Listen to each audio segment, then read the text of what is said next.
Hello guys, welcome to my channel. So ang gagawin po natin ngayon guys ay how to calibrate an analog multitester.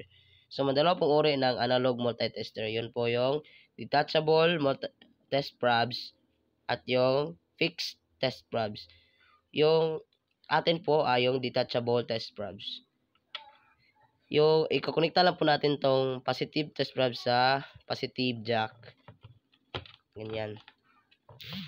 Tapos, yung negative test probe sa negative jack. Tapos, ngayon guys, ikakalibrate na po natin yung ating analog multitester. Una po guys ay iseset natin sa times 1 ohmmeter ang ating range selector knob. Iseset na po natin. Set na po guys. Tapos, next ay i-short nyo po yung test probes nyo.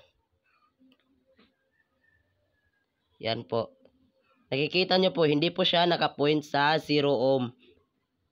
So, dapat makagive kayo ng accuracy.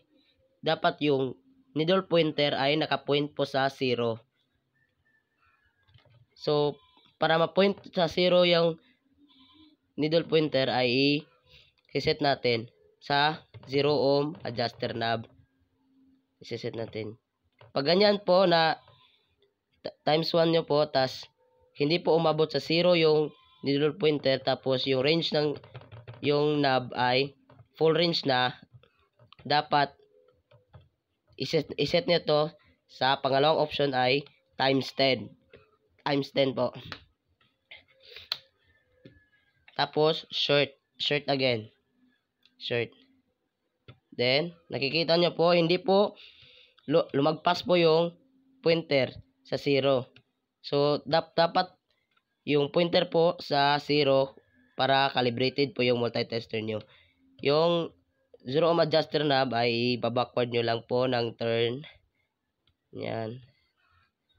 Tapos, pag naset po sa 0, yung needle pointer ay yan na po ang yung analog multitester ay calibrated na po. So, yan lang po.